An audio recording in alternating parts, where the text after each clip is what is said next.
Empresas de ônibus metropolitanos vão voltar com o quadro pré-horário de pandemia, né, que é a partir dessa terça-feira, semana que vem, portanto, mas apesar do anúncio, a Associação dos Usuários de Transporte acha que problemas antigos aí, né, como a superlotação, não vão mudar e vamos à reportagem de agora, pode balançar. Para quem há muito tempo luta por um transporte público de qualidade, a notícia não agradou tanto assim. Aparentemente é uma boa notícia, mas lamentavelmente não é uma boa notícia, porque nós já tínhamos uma realidade de superlotação, de descumprimento de quadro de horário, de descumprimento das normas sanitárias. Quando anuncia que em 3 de fevereiro, 1º de fevereiro, vai voltar o que era antes da pandemia, a Secretaria de Estado da Saúde anuncia que semana que vem é o pico da pandemia.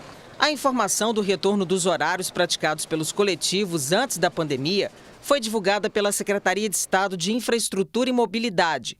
A retomada começa no dia 1º de fevereiro. A expectativa é que os ônibus andem menos cheios e que as estações também não fiquem lotadas em horários de pico. Se a gente voltar ao que era na pandemia, antes da pandemia, já voltaríamos a um caos, a uma situação insuportável de superlotação, de descumprimento de quadro de horários. Atualmente, há 604 linhas que trabalham com horário reduzido e 70 foram cortadas.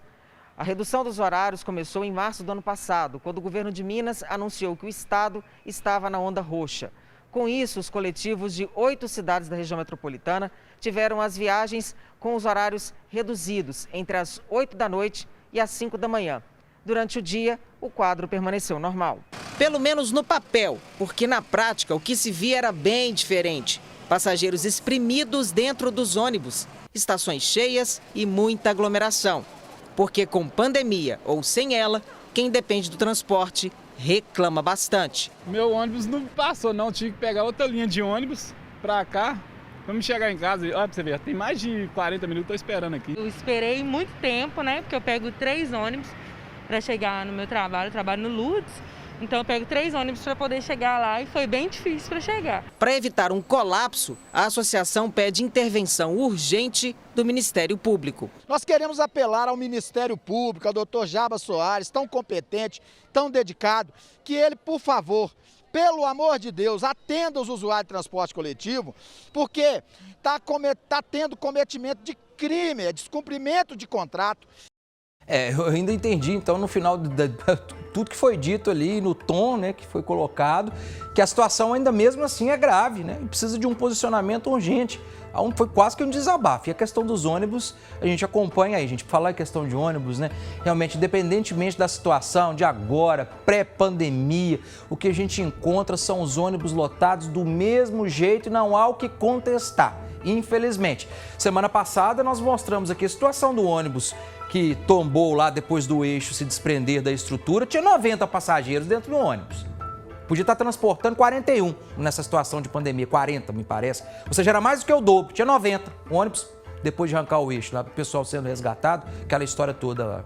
E no mesmo dia um ônibus da outra empresa, que teve a roda da frente que se soltou também, quase que tínhamos uma história se repetindo no mesmo dia, da mesma empresa, enfim, isso ficou lá para trás, mas o que está aqui em destaque é o número de passageiros. E aí nós temos um excesso e está aí a reclamação, independentemente do momento. Tem que se olhar porque é difícil de continuar do jeito que está. Atualizando aqui, o Sintran, que é o Sindicato das Empresas de Transporte de Passageiros Metropolitano, informou que, junto com o Estado, acompanha a demanda dos passageiros, ofertando um número de viagens compatível. Essa oferta de viagens é restabelecida gradualmente à medida em que as pessoas retornam ao serviço metropolitano. Segundo o Sintran, o número de usuários atualmente ainda é de 30%, ou seja, é 30% inferior com relação ao período pré-pandemia. Gente, eu estava falando aqui agora do reajuste, já aproveitando esse tema, já vou com a informação agora. Prepara para o que eu vou falar. Prepara aí. Início de ano é complicado, você já sabe. Agora voltando às aulas, né? Tudo dando certo, vai voltar às aulas. Aí você tem material escolar, você já sabe que tem IPTU, você tem PVA daqui a pouquinho, nos próximos meses. As despesas de início de ano, que não é brincadeira. E aí eu volto a falar do quê? Das tarifas. Tem tarifa aí sendo reajustada do sistema de transporte coletivo metropolitano de BH. Sim, novos valores à pensão. a partir de 0h da próxima segunda-feira. Sim, é isso mesmo. A Secretaria de Estado de Infraestrutura e Mobilidade recebeu o pedido de reajuste de 53,36%. No entanto, o reajuste autorizado foi de 13%, que para mim já é muito. O percentual leva em consideração apenas a inflação para o período e o valor de atualização do óleo diesel. Essa atualização é necessária para garantir a operacionalização do sistema e evitar que empresas fiquem sem condições de disponibilizar as linhas cumprindo o quadro de horários definidos no contrato. O Sistema Metropolitano de Transporte Coletivo de Ônibus tem atualmente 606 linhas